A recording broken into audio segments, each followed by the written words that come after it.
Shrimad Bhagavatam class 231 സ്കന്ധം 10 ആദ്യ ഭാഗത്തിലെ 29ാമത്തെ അധ്യായമായിട്ട് രാസക്രീഡാരംഭം എന്ന് പറയുകയാണ്.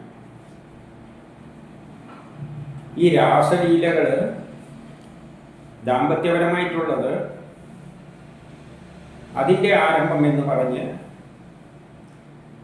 അതൊരു പ്രായം കഴിയുമ്പോഴാണ് അതിൻ്റെ ആരംഭം ഉണ്ടാകുന്നത്.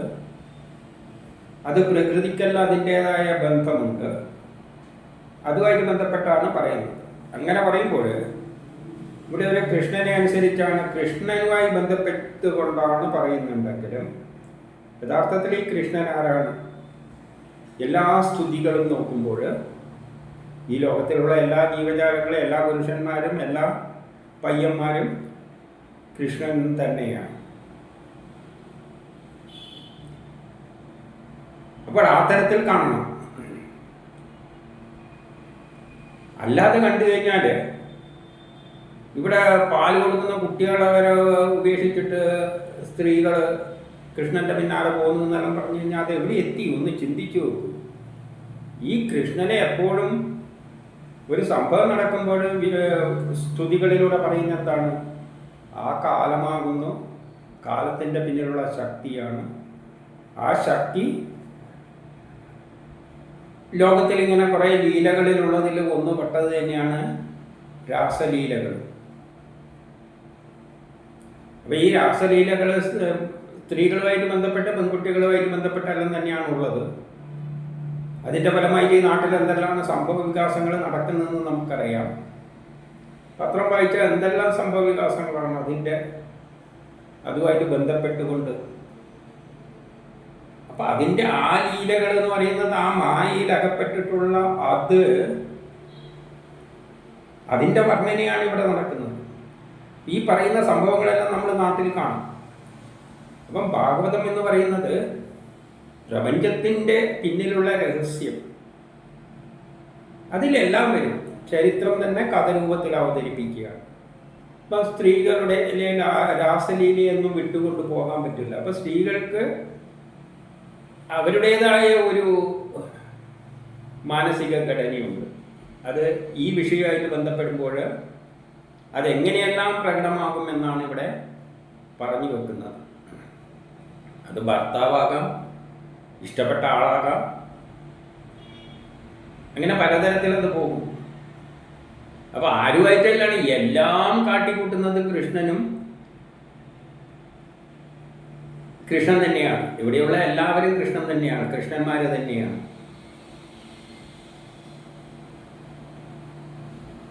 സ്ത്രീകളും ഗോപികമാരും കൃഷ്ണൻ തന്നെയാണ്. വേണമെങ്കിൽ വേറെ എന്തെങ്കിലും നിലയിലും കാണാം.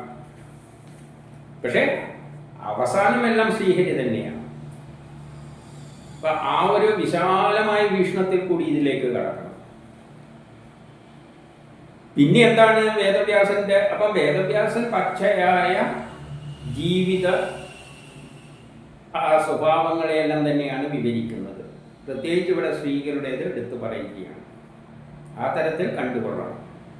അല്ലാതെ ഒരു കൃഷ്ണന്റെ നേരെ പാല് കുടിക്കുന്ന കുട്ടികളെ ഉപേക്ഷിച്ചിട്ട് ഭർത്താക്കന്മാരുടെ അടുത്ത് നിന്നെല്ലാം ഇറങ്ങിപ്പോയി എന്നെല്ലാം പറയുമ്പോൾ, ഒരു കൃഷ്ണന്റെ അടുത്ത് നിന്നെല്ലാം പറയുമ്പോൾ അതൊരു നല്ല അവതരണ രീതിയായിട്ട് വരില്ല. പിന്നെ കൃഷ്ണൻ ഏത് ടൈപ്പിലാണെന്ന് ചിന്തിക്കേണ്ടി വരും. അപ്പം നമ്മൾ അത് സാധാരണക്കാരനൊക്കെ സംബന്ധിച്ചിടത്തോളം അങ്ങനെയല്ലേ മനസ്സ് പോവുകയുള്ളൂ. പക്ഷേ വിശാലമായി ചിന്തിക്കുമ്പോൾ ലോകത്തിൽ നടക്കുന്ന സംഭവവികാസങ്ങളെല്ലാം ഒരു കൃഷ്ണൻ എന്ന ഒരു കഥാപാത്രത്തിലൂടെ അവതരിപ്പിക്കുകയാണ്. അപ്പോൾ നമുക്ക് അതിലേക്ക് പോകാം. ഇപ്പം ശ്രീസുഖൻ 1 പറയുകയാണ്, കൃഷ്ണന്റെ യോഗമായ അവലംബിച്ച് ശരൽക്കാലത്തെ വിടർന്നു നിൽക്കുന്ന മല്ലിപ്പൂക്കളോടുകൂടിയ രാത്രികാലത്തെ കണ്ടിട്ട്, ഇപ്പം രാത്രികാലത്ത് മല്ലിപ്പൂക്കളെല്ലാം വിടർന്ന് കണ്ടപ്പോൾ കൃഷ്ണന് തോന്നി രാസക്രീഡ ചെയ്യുവാൻ മനസ്സങ്കല്പം ചെയ്തു. മനസ്സങ്കല്പത്തിലൂടെയാണ് പ്രപഞ്ചം ഉണ്ടായിരിക്കുന്നത്. ആദ്യം തന്നെ ശ്രീഹരി ഒരു സുന്ദരമായ ലോകമുണ്ടാക്കണമെന്ന് മനസ്സിൽ സങ്കല്പം ചെയ്യുന്നു. അതിനനുസരിച്ചാണ് കാര്യങ്ങളെല്ലാം നടക്കുന്നത്. അതുപോലെ രാസലീല എന്ന ആ പ്രക്രിയയും കൃഷ്ണൻ്റെ ആ ശ്രീഹരിയുടെ ഒരു സങ്കല്പത്തിൽ നിന്നും ഉടലെടുത്തതാണ്. അപ്പോൾ അതിന് ഗ്രഹങ്ങളുമായിട്ട് ബന്ധമുണ്ട്. നമ്മുടെ എല്ലാ ആക്ടിവിറ്റീസും ഗ്രഹങ്ങളുമായി, പ്രത്യേകിച്ചും മനസ്സുമായിട്ട് ചന്ദ്രന് ബന്ധമുണ്ട്. അതുകൊണ്ട് 2 പറയുന്നു, നക്ഷത്രനാഥനായ ചന്ദ്രൻ കിഴക്കുദിക്കിൻ്റെ മുഖത്ത് എത്രയോ കാലമായി വേർപിരിഞ്ഞ് ശേഷം തിരിച്ചെത്തിയ പ്രിയ പത്നിയുടെ മുഖത്ത് തൻ്റെ കരത്താൽ കുങ്കുമം ചാർത്തുന്ന പോലെ, കുറേ കാലം വേർപെട്ടിട്ട് തിരിച്ചു വരുന്ന കാമുകൻ കാമുകിയുടെ മുഖത്ത് കുങ്കുമം ചാർത്തുന്നത് പോലെ ചന്ദ്രൻ എന്ത് ചെയ്തു? കിഴക്കുദിക്കിൻ്റെ മുഖത്ത് ഉദയരശ്മികളാൽ, ആ ഉദയരശ്മികൾ, ചന്ദ്രന്റെ ഉദയരശ്മികളാൽ കിഴക്ക് ഭാഗത്തിൽ എന്ത് ചെയ്തു? ആലേഖനം ചെയ്തു. ആ രശ്മികളെ കൊണ്ട് മോടി പിടിപ്പിച്ചു. സന്താപമകറ്റി ഉദിച്ചുയർന്നു. എല്ലാ സന്താപങ്ങളും മാറ്റിക്കൊണ്ട് നല്ല തെളിഞ്ഞ നിലയിൽ ചന്ദ്രൻ പ്രസന്നമായിക്കൊണ്ട് തന്നെ ഉദിച്ചുയർന്നു. 3 ശ്രീ ഭഗവതിയുടെ തിരുമുഖത്തു നിന്നെന്ന പോലെ ശോഭയോടെ പുതുകുങ്കുമം, ശ്രീ ഭഗവതിയുടെ, ഇപ്പോൾ ഭഗവതിയെ ബന്ധിപ്പിച്ചുകൊണ്ട് തന്നെയാണ് പോകുന്നത്. ആര്? വിഷ്ണുവിനെ മാത്രമല്ല ഭഗവതിനെയും ബന്ധിപ്പിക്കും. കാരണം രണ്ടും കൂടിയുള്ള ഒരു വിഷയമാണല്ലോ. അപ്പം ഭഗവതിയുടെ മുഖത്തിനൊത്ത ശോഭയോടെ, ആ ഭഗവതിയുടെ മുഖത്തിനൊത്ത ശോഭയോടെ, അപ്പം ആ പ്രകൃതിയെ താരതമ്യം ചെയ്യുന്നത് പുരുഷനും പ്രകൃതിയാണ്. ആ പ്രകൃതി അപ്പോൾ ആർക്ക് സമാനമായി മാറുകയാണ്? ഭഗവതിയുടെ സമാനമായി, മുഖത്തിന് സമാനമായിട്ട് മാറുകയാണ്. അപ്പോൾ മുഖത്തു നിന്നെന്ന മുഖത്തിനൊത്ത ശോഭയോടെ പുതുകുങ്കുമം അണിഞ്ഞിരിക്കുന്നത് പോലെ അരുണവർണം ചേർന്നുദിച്ചുയർന്നു. അരുണവർണ്ണത്തോടുകൂടിയാണ് ചന്ദ്രൻ ഉദിച്ചുയർന്നത്. എങ്ങും രമണീയമായ വൃന്ദാവനത്തിലെ സുന്ദരിമാരുടെ ഹൃദയം കവരുന്ന വിധം മധുരമായി കൃഷ്ണനപ്പോൾ വേണുനാഥം മുഴക്കി. അപ്പോൾ ആകാശം വർണ്ണ നിറത്തോടു കൂടിയായി തീർന്നു. ചന്ദ്രൻ പ്രശോഭിച്ചു നിന്നു. ചന്ദ്രനാണ് മനസ്സിൻ്റെ ആധിപത്യമുള്ളത്. ആ സമയത്ത് രമണീയമായ വൃന്ദാവനത്തിലെ ഗോപസ്ത്രീകളെയെല്ലാം എല്ലാ സുന്ദരിമാരുടെ ഹൃദയം കവരുന്ന വിധത്തിൽ മധുരമായി കൃഷ്ണൻ എന്ത് ചെയ്തു? വേണുഗാനം ഊതി. വേണുഗാനമോതുക എന്ന് പറയുമ്പോൾ പാട്ടിനെന്തുണ്ട്? എല്ലാവരെയും ഒരു പ്രത്യേക ലോകത്തിലേക്ക് കൊണ്ടുപോകാനുള്ള കഴിവുണ്ട്. അങ്ങനെയുള്ള ഒരു ഭാവനാ ലോകത്തിലേക്ക് ആര് വന്നു? ആ കാലമെത്തുമ്പോൾ ആ ഗോപികമാരെല്ലാം ആ പ്രായത്തിലായി അതായിട്ട് മാറും. അതറിയാം. ഒരു പ്രായം കഴിയുമ്പോൾ പെൺപിള്ളേർക്കെല്ലാം ഏതോ ഭാവനാ ലോകത്തിലായിരിക്കും. എല്ലാം മനസ്സ് പിടിച്ചവരാണെങ്കിൽ അത്തരത്തിലായിരിക്കും. ഏതെല്ലോ ലോകത്തിലായിരിക്കും. ഈ ലോകത്തൊന്നും ആയിരിക്കില്ല. അങ്ങനെ എവിടെയല്ലോ അതാണ് ഗന്ധർവൻ കൂടി എന്നെല്ലാം വേറെ ചിലയിടത്ത് പറഞ്ഞു വെക്കുന്നത്. അപ്പൊ അവരുടെയെല്ലാം ഒരു അവസ്ഥയാണ് ഇവിടെ വിവരിക്കാൻ പോകുന്നത്. എന്താണ് അവരുടെ അവസ്ഥ? കാമോദീപകമായ ആ വേണുനാദം കേട്ട് 4 ആ കാമം ജനിപ്പിക്കുന്ന വേണുനാദം എന്ന് പറഞ്ഞാൽ ഇതേമാതിരി ഓടക്കുഴൽ എന്ന നിലയിലൊന്നും വേണ്ട, വേറെ എന്തല്ലോ ആകാം. അത് കേട്ടിട്ട് ഭഗവാനാൽ ആകർഷിതമായ മനോവൃത്തികളോടുകൂടിയ ഗോപസ്ത്രീകൾ, അവരെ തന്നെ ചിന്തിച്ചിരിക്കുന്ന ഗോപസ്ത്രീകൾ പിന്നെ എന്ത് ചെയ്യുന്നു? തമ്മിൽ തമ്മിൽ കാര്യം ധരിപ്പിക്കാതെ, ആരും പരസ്പരമൊന്നും ധരിപ്പിച്ചിട്ടില്ല എന്നാണ് പറയുന്നത്. എല്ലാവരും പോകുന്നത് കഥയിൽ കൃഷ്ണൻ്റെ അടുത്താണെങ്കിലും പരസ്പരമുള്ള കൂട്ടുകാരികളോടൊന്നും പറയാതെയാണ് ഇവർ ഒന്നിച്ചിട്ട് പോകുന്നത്. ഇവിടെ കൃഷ്ണൻ എന്നത് പ്രകൃതിയാണ്. പ്രകൃതിയിലെ എല്ലാം കൃഷ്ണനായിട്ട് കാണണം. അപ്പോൾ അവർക്ക് ഇഷ്ടപ്പെട്ട കൃഷ്ണന്മാരുടെ നിലയിൽ പോകുന്നതായിട്ട് മനസ്സെല്ലാം എല്ലാം എത്തിച്ചേരുന്നത് ഏതിൽ തന്നെയാണ്? കൃഷ്ണനാണ്. ഇതിൻ്റെ എല്ലാം പിന്നിൽ പ്രേരക ശക്തി ആരാണ്? കൃഷ്ണൻ. കാരണം ഈ മായാലോകവും ഇത്തരമൊരു രാസലീലയും ആവിഷ്കരിച്ചിരിക്കുന്നത് കൃഷ്ണനിൽ നിന്നാണ്. അത് ചന്ദ്രനിലൂടെയാണ് പ്രകടമാകുന്നത് എന്നിവിടെ പറഞ്ഞു വെച്ചിട്ടുണ്ട്. അതായത് അത്തരം കാലഘട്ടങ്ങളിൽ വരുമ്പോൾ ഈ തരത്തിലെല്ലാം ഇനിയുള്ളതെല്ലാം പ്രകടമാകും. അപ്പോൾ അവരെ കർമ്മ വിഭൂഷണങ്ങളെല്ലാം അടിച്ച് നല്ലോണം മേക്കപ്പ് ചെയ്തിട്ട് കണ്ണാടിയിൽ 2-3 തിരിച്ചും എല്ലാം നോക്കിയിട്ടുണ്ടാവും. ആ ഇഷ്ടകാന്തൻ എവിടെയാണോ, അവർക്ക് ഇഷ്ടപ്പെട്ട ഇഷ്ടകാന്തൻ എവിടെയാണോ, കഥയിലാകുമ്പോൾ കൃഷ്ണനാണ്. കഥയിൽ കൃഷ്ണനാണ്. ഈ നാട്ടിൽ ദുര്യോധനന്മാർ എത്രയോ ഉണ്ടാവും, പക്ഷെ കഥയിലൊരു ദുര്യോധനെ ഉണ്ടാവും. ദുര്യോധനന്റെ സ്വഭാവമുള്ള ആൾക്കാർ ഈ നാട്ടിൽ എല്ലാ രാജ്യത്തും കാണും. ഓരോ രാജ്യത്തും ദുര്യോധനന്മാരുണ്ടാവും, പക്ഷെ കഥയിലൊന്നേ കാണും.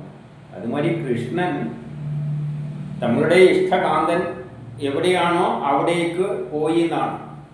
അവരുടെ മഥനനാദം കേട്ടിട്ട്, ശബ്ദം എന്ന് പറയുമ്പോൾ ഇവിടെ വേണുനാദമായിട്ട് പറഞ്ഞു എന്നേ ഉള്ളൂ. ഓരോ ആളുടെ നാദം ഓരോ തരത്തിലായിരിക്കും. അതുകൊണ്ട് അവിടേക്ക് പോയി. പക്ഷേ ഈ പറയുന്ന ആൾക്കാരെല്ലാം എന്ത് തന്നെയാണ്? ശ്രീകൃഷ്ണൻ തന്നെയാണ്. പലതായി ഇങ്ങനെ അവതരിച്ചിട്ട്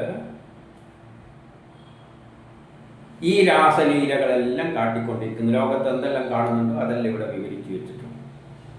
എന്തെല്ലാണെന്ന് നമുക്ക് കാണാം. 5 പശുക്കളെ കറന്നുകൊണ്ടിരിക്കുന്ന ഏതാനും ഗോപസ്ത്രീകൾ കറവ് വേണ്ടെന്ന് വെച്ച് അവിടേക്ക് കടന്നുപോയി. പശു മാത്രമല്ല, നമ്മൾ സിനിമയിലെല്ലാം കണ്ടിട്ടില്ലേ, എന്തെല്ലോ ചെയ്തുകൊണ്ടിരിക്കുന്നതൊക്കെ അവിടുന്ന് കൃഷ്ണൻ വിളിക്കും. കൃഷ്ണൻ വിളിക്കുമ്പോൾ ഇതെല്ലാം ഇട്ടിട്ട് ഒറ്റ പോക്കാണ്.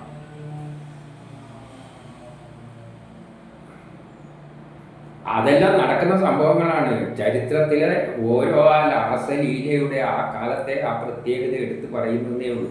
ഇതെല്ലാം നമുക്ക് സമൂഹത്തിൽ കാണാം. ഈ പറഞ്ഞ ഒന്നും കാണാതെ അവസ്ഥയില്ല. കറവ് വേണ്ടെന്ന് വെച്ച് അവിടേക്ക് കടന്നു പോയിട്ടുണ്ട്. ചിലപ്പോൾ പാല് പാത്രവും അടുപ്പത്ത് വെച്ചിട്ട് ഇറക്കി വെക്കാതെ പോയവരെയും കാണാം. ചിലവരെന്ത് ചെയ്യുന്ന വെച്ചാൽ അടുപ്പത്ത് പാലുണ്ട്, തിളക്കുന്നതിനെക്കാട്ടി മുമ്പ് ഇറങ്ങിയെന്ന് ഒരു പോക്കാണ്. ആ അവസ്ഥയിൽ ആ വിളി കേൾക്കുമ്പോൾ അവരുടെ അവസ്ഥകൾ അങ്ങനത്തെ തന്നെയാണ്. ആ നിമിഷത്തിലാണ് അവരെ അബലകൾ എന്ന് പറയുന്നത്. 6 കുട്ടികൾക്ക് ചോറ് വിളമ്പിക്കൊടുത്തതിൽ തിരുന്ന ചിലർ അത് ഉപേക്ഷിച്ചു. കുട്ടിക്ക് ചോറ് കൊടുക്കുന്ന ഉപേക്ഷിച്ച് പോകുന്നവരുണ്ട്. കുട്ടികൾക്ക് പാല് കൊടുത്തോണ്ടിരിക്കുമ്പോൾ അത് വിട്ടിട്ട് പോകുന്ന കേസുകൾ ഉണ്ടാവും. അത് വീട്ടിലുണ്ടാവും. അല്ല, അവരവർക്ക് ചിന്തിക്കാൻ മനസ്സിലാക്കാവുന്നതിനുള്ള അങ്ങനത്തെ സംഭവങ്ങളുണ്ടോ? ഇതൊന്നും വേറെ എക്സ്പ്ലെയിൻ ചെയ്ത് ഉദാഹരണ സഹിതം ഇന്ന എക്സ് ഇന്ന വൈ എന്നൊന്നും പറയേണ്ട കാര്യമൊന്നുമില്ല. ഇതെല്ലാം അവരവർക്ക് ചിന്തിക്കാൻ, ഇതെല്ലാം ലോകത്ത് നടക്കുന്ന കാര്യങ്ങളാണ്. ഭർത്താക്കന്മാരെ പരിചരിക്കുന്നതിൽ നിന്നും അതിൽ നിന്നും വിരമിച്ചവരുമുണ്ട്. ഭർത്താവിനെ പരിചരിക്കുമ്പോൾ വിരമിച്ചു പോകുന്ന കാര്യങ്ങളും സിനിമയിൽ ഒന്നുമില്ല. സിനിമ നോക്കിയാൽ മതി. ഇതെല്ലാം ചിലപ്പോൾ സിനിമയിൽ ഇത് കണ്ടിട്ടായിരിക്കും എഴുതിയിട്ടുണ്ടാവും. കഥയിലൊരു കൃഷ്ണനെ ഉണ്ടാവും. കഥയിൽ പിന്നെ 10 കൃഷ്ണന്മാരുണ്ടാക്കിയിട്ട് ഓരോ കൃഷ്ണൻ വെച്ചിട്ട് ഉണ്ടാക്കി തരാൻ പറ്റുമോ? അതൊന്നും നടക്കുന്നില്ല. ഒരു കൃഷ്ണൻ വെച്ച് പറയും.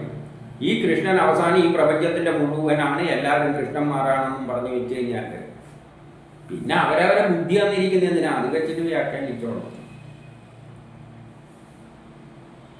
ഉണ്ടുകൊണ്ടിരുന്നവർ ഉണ്ണുന്നതിൻ്റെ ഇടക്ക് വെച്ചിട്ടും കടന്നു പോയിട്ടുണ്ട്. ആ സമയത്ത് ഉണ്ടുകൊണ്ടിരിക്കുമ്പോഴും അതെല്ലാം അവിടെ വെച്ചിട്ട് പോകും.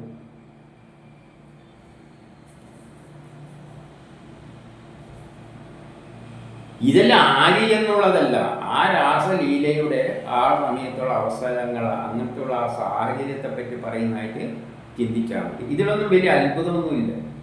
ഇതെല്ലാം നാട്ടിലെ സിനിമയിലെല്ലാം ഇതേമാതിരി എങ്ങനെയെല്ലാം അവതരിപ്പിച്ച് വെച്ചിട്ടുണ്ട്, ഏതെല്ലാം സിനിമയിൽ എങ്ങനെയെല്ലാം അവതരിപ്പിച്ച് വെച്ചിട്ടുണ്ട്, ഇതെല്ലാം ഉണ്ട്. ചിലപ്പോൾ ഇത് കണ്ടിട്ടായിരിക്കും അവരുണ്ടാക്കിയിരിക്കുന്നത്. അപ്പം വേദവ്യാസനാണ് ഇതെല്ലാം എഴുതി വെച്ചിരിക്കുന്നത്. അത് എഴുതിയിരിക്കുന്നത് എന്താണ്? ആത്മീയ കാര്യമാണ്. ഇത് ആത്മീയമാണ്. അപ്പൊ എന്താണ് ഉദ്ദേശിക്കുന്നത്?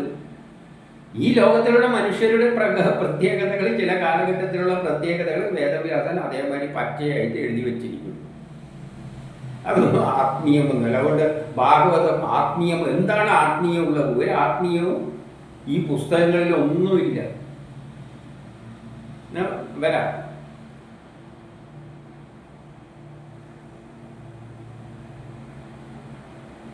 ചിലവര് 7 കുറിക്കൂട്ടെല്ലാം അനുവദിച്ചുകൊണ്ടിരിക്കാൻ ഡ്രസ്സ് ചെയ്തുകൊണ്ടിരിക്കുന്നുണ്ടൊക്കെ അങ്ങ് പോകും. അത് സിനിമയിൽ കാണാം. ഡ്രസ്സ് ചെയ്തുകൊണ്ടിരിക്കുമ്പോൾ എല്ലായിരിക്കും. വേറെ ചില ശരീരം ശുചിയാക്കുമ്പോൾ കുളിക്കാൻ കയറുന്ന സമയത്തായിരിക്കും ചിലപ്പോൾ. അങ്ങനെയൂടെ സംഭവിച്ചിട്ടുണ്ട്. ചിലപ്പം കണ്ണിന് മഷി എഴുതുമ്പോഴായിരിക്കും വിളി വരുന്നു. ഒരപ്പം പോക്കാണ്. അത് ഉപേക്ഷിച്ചു. കണ്ണിലെ മഷി ഇടുന്നതെല്ലാം ഉപേക്ഷിച്ചു. ചിലർ താറുമായി ധരിച്ച് ആഭരണ വസ്ത്രം ഉടുക്കാൻ പോകുമ്പോഴായിരിക്കും, ആ താറുമായി ഇരിക്കുന്ന സമയത്തായിരിക്കും വിളി വരുന്നത്. അന്നേരം കൃഷ്ണന്റെ അടുത്തേക്ക് യാത്രയായി. കൃഷ്ണൻ ആരാണെന്ന് ചോദിച്ചു കഴിഞ്ഞാൽ നേരത്തെ പറഞ്ഞു വന്നിട്ടുണ്ട്. എന്ത് കൃഷ്ണൻ എന്ന് പറഞ്ഞാൽ ഈ ഒരു വ്യക്തിയൊന്നുമല്ല, എല്ലാം തികഞ്ഞ ഒരു വിചാരവും ഇല്ലാതെ പക്ഷേ മായയിലൂടെ എന്തെല്ലോ കളി കാട്ടിക്കൂട്ടുന്ന ആ ശക്തി വിശേഷം. അത് തന്നെയാണ് ഈ ലോകത്തിലെ എല്ലാമായിട്ട് മാറിയിരിക്കുന്നത്. അല്ലാതെ ഒരു പയ്യനായിട്ടൊന്നും ചിന്തിച്ചേക്കരുത്. ഇത് ജനറലായിട്ടുള്ള എല്ലാവരുടെയും കാര്യം തന്നെയാണ് പറയുന്നത്. എല്ലാവരും കൃഷ്ണൻ തന്നെയാണ്.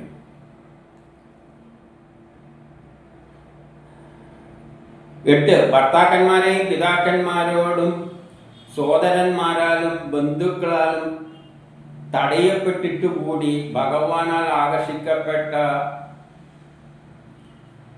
ആത്മാവോട് കൂടിയവരായി മോഹിതരായി ചിലർ അതിൽ നിന്നും പിന്തിരിഞ്ഞില്ല. അതിൽ മോഹിതരായിട്ട് ചിലതിൽ മോഹിതരായിട്ട് ഭർത്താവല്ല, വീട്ടുകാരല്ല, എന്ത് പറഞ്ഞാലും ഒരു രക്ഷയില്ല. അന്ന് ഇറങ്ങിയൊന്ന് പോക്കാണ്. ഇന്നിറങ്ങിപ്പോന്നില്ലേ? വിളി കേൾക്കുമ്പോൾ ഇറങ്ങിപ്പോന്നില്ലേ? അല്ലെ, ഇതെല്ലാം പത്രത്തിൽ എന്തെല്ലാം സംഭവങ്ങളാണ് നമ്മൾ കാണുന്നത്. അപ്പൊ ഇതെല്ലാം ലോകത്തിൽ നടക്കും. അതങ്ങനെയാണ് പ്രകൃതി ലീലയാടിക്കൊണ്ടിരിക്കുന്നത്. അതിലൊന്നും പറഞ്ഞിട്ട് ഒരു കാര്യമില്ല. എന്നിട്ട് 9 വീട്ടിനുള്ളിൽ അകപ്പെട്ടു പോയിരുന്ന ചിലർ പുറത്തു കിടക്കാൻ നിവൃത്തിയില്ലാതെ ഭഗവാനെ തന്നെ അവിടെ ഭാവനയോട് കൂടിയവരായി കണ്ണടച്ച് ധ്യാനിച്ചിരുന്നു. പിന്നെ വീട്ടിൽ പൂട്ടിയിട്ട കേസുകളും ഉണ്ടാവും. കണ്ടില്ലേ സിനിമയിൽ? ഇനി കോളേജിലൊന്നും പോണ്ട എന്നും പറഞ്ഞ മുറിയിൽ പൂട്ടിയിട്ടുന്ന സ്റ്റാർട്ടിനെല്ലാം കൂടിയിട്ട്. പിന്നെ എന്താ ചെയ്യാൻ പറ്റും? അവിടെ ഇരുന്നിട്ട് ഭഗവാനെ ധ്യാനിച്ചുകൊണ്ട് ഭാവനയോട് കൂടി കണ്ണുമടച്ച് ധ്യാനിച്ചിരിക്കും. അവിടെ ഇരുന്ന് ധ്യാനിച്ചിരിക്കും.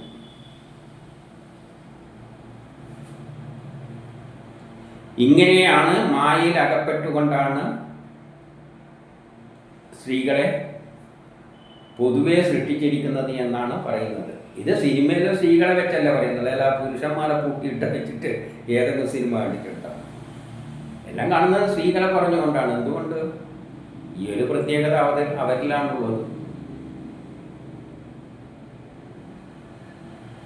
10 സഹിച്ചുകൂടാത്ത വിരഹത്തിൻ്റെ കടും ചൂടുകൊണ്ട് നശിച്ച സമസ്ത പാപങ്ങളോടും കൂടിയവരും അങ്ങനെയുള്ളവരുമുണ്ട്.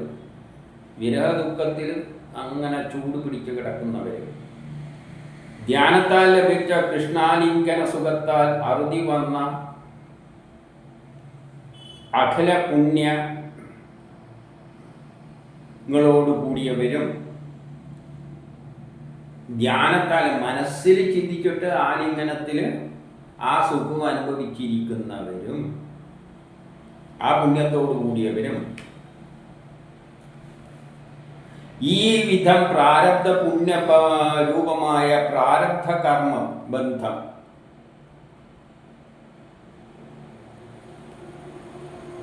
അപ്പൊ ഇങ്ങനെ പ്രാരബ്ധ ബന്ധങ്ങളിൽ പ്രാരബ്ധ കർമ്മവുമായിട്ട് ബന്ധപ്പെട്ടിട്ടുള്ളവരും എല്ലാം ഉണ്ട്. എന്ത് ഈ കൂട്ടത്തില് ആയ ഗോപശ്രീകൾ അപ്പം പ്രാരബ്ധ കർമ്മത്തിന്റെ ഭാഗമായിട്ട് ബന്ധപ്പെട്ടുകൊണ്ട് ഇത്തരത്തിലെല്ലാം ബന്ധനങ്ങളിൽ അകപ്പെട്ട ഗോപശ്രീകൾ പരമാത്മാവായ ശ്രീകൃഷ്ണനെ ജാരപുരുഷനെന്ന വിചാരത്തോടെയാണെങ്കിലും മാനസികമായി സംഗമിച്ച് ഉടനെ ത്രിഗുണാത്മകമായ ശരീരത്തെ ഉപേക്ഷിച്ചു. അവരവരുടെ ശരീരത്തെ തന്നെ മറന്നുകൊണ്ടാണ് ഇത്തരം അവസരങ്ങളിൽ ശരീരത്തെ മറന്നുകൊണ്ട് തന്നെയാണ്. അതുകൊണ്ടാണ് ഉടുത്തുകൊണ്ടിരിക്കുന്നിടത്തും കുളിച്ചുകൊണ്ടിരിക്കുന്നിടത്തൊന്നും അല്ല എണീറ്റ് പോകുന്നത്. എന്തുകൊണ്ടാണ്? ശരീരത്തെ മറന്നു തന്നെയാണ്. എന്നിട്ട് ശ്രീകൃഷ്ണനുമായിട്ട് സായുജ്യം പോകുന്നു. അപ്പൊ ആ ശരീരത്തെ അവർ ഉപേക്ഷിക്കുകയാണ്. അതാണ് ബ്രഹ്മസാക്ഷാത്കാരം. യഥാർത്ഥത്തിൽ ആ സാമ്യത്തെ അവര് ശ്രീഹരിയായിട്ടാണ് സംഗമിക്കുന്നത്. അവരവരുടെ ശരീരം തന്നെ മറന്നു പോകുന്നുണ്ട്. ഈ പറയുന്നതിൽ ശരിക്ക് ആ ഒരു അവസ്ഥ ആ സമയത്തെ അവസ്ഥ വെച്ചുകൊണ്ട് ചിന്തിക്കണം. അപ്പൊ അവർ ശരീരം പോലെ മറന്ന് അവസാനം ആ ശ്രീകൃഷ്ണനിൽ തന്നെയാണ്, ഭർത്താവിനെ പോലും മറന്നുകൊണ്ട് ആ ശ്രീകൃഷ്ണനിൽ തന്നെയാണ്, ശ്രീഹരിയിൽ തന്നെയാണ് ആ സമയത്ത് എത്തിച്ചേരുന്നത്. 12 ശ്രീ പരീക്ഷിത്ത് പറയുകയാണ്,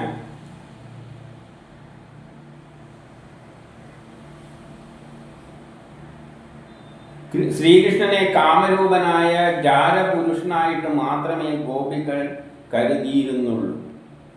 അപ്പൊ ആ നിലയെ ആ സമയത്ത് കൃഷ്ണനെ ജാരപുരുഷനായിട്ടാണ് കാണുന്നത്, യഥാർത്ഥ ഭർത്താവായിട്ടല്ല.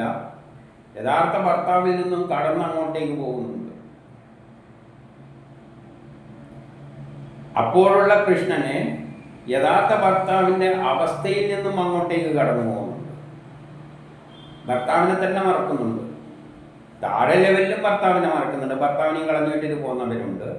എല്ലാതെ ആ സമയത്തും ഭർത്താവിനെയും വിട്ടുകൊണ്ട് ഏതോ ലോകത്തിലാണ് ഉള്ളത്. ആ ലോകമാണ് വൈകുണ്ഠം. ആ ലോകമാണ് ആര്?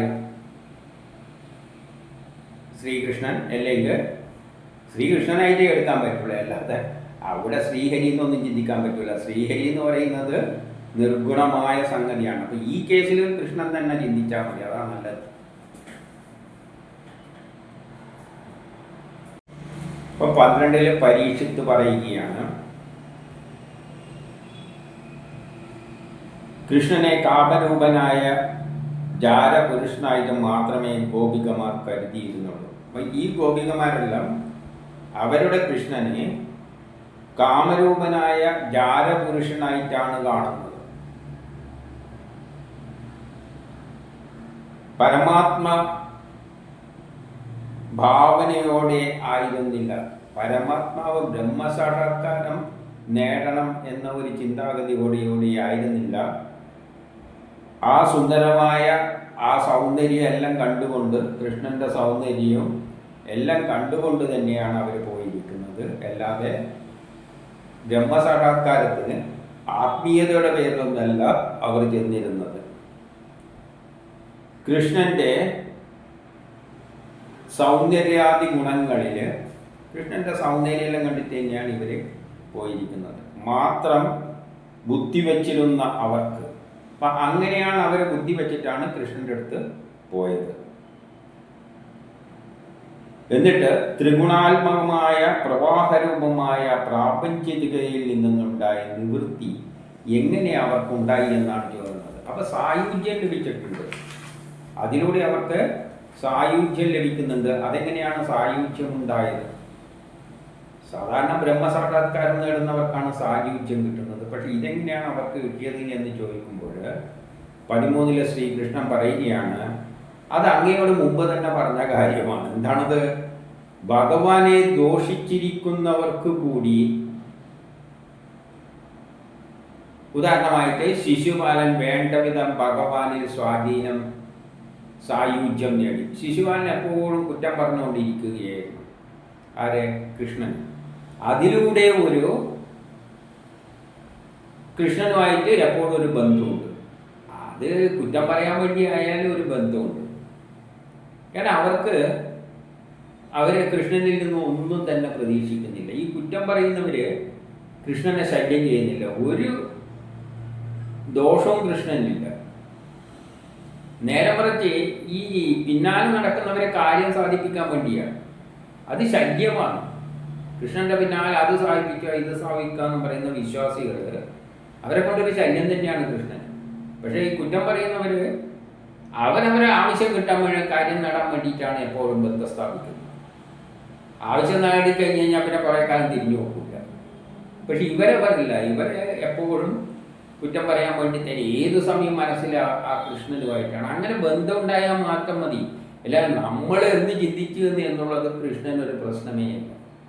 നമ്മൾ കൃഷ്ണനെ പറ്റി നല്ല പറഞ്ഞാലും മോശം പറഞ്ഞാലും എല്ലാം ഇത് സൃഷ്ടിച്ചിരിക്കുന്നത് ഇങ്ങനെ സൃഷ്ടിച്ചത് തന്നെ ആ കൃഷ്ണനാണ്. അതുകൊണ്ട് അവരവിടെ ഇരുന്ന് ചീത്ത അങ്ങനെ പറയും. അതിലൊന്നും അദ്ദേഹത്തിന് വേറെ കാര്യമൊന്നുമില്ല. എപ്പോഴും ആ ബന്ധം ഉണ്ടാക്കണം. അപ്പോൾ അതുകൊണ്ട് ഭഗവാന്റെ പ്രീതിക്ക് പ്രാർത്ഥിപ്രവിച്ച ഗോപികമാരും സായുജ്യം സ്ഥാപിച്ചതിൽ അത്ഭുതമൊന്നും ഇവിടെ ഉണ്ടാകും. ഗോപികമാർ എപ്പോഴും ആ കൃഷ്ണനെ തന്നെ ചിന്തിച്ചുകൊണ്ടിരിക്കുന്നതുകൊണ്ട് പ്രശ്നമൊന്നുമില്ല, അവർക്ക് സായുജ്യം നേടാം.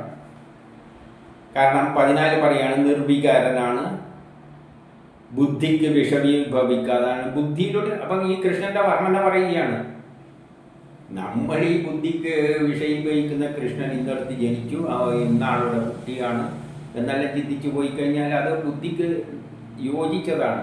പക്ഷേ നമ്മുടെ യഥാർത്ഥ കൃഷ്ണൻ ബുദ്ധിക്ക് വിഷയീഭവിക്കാതനാണ്. നമ്മളെ ബുദ്ധി കൊണ്ട് ചിന്തിക്കാൻ പോലും പറ്റാത്ത കക്ഷിയാണ് ആ കൃഷ്ണൻ.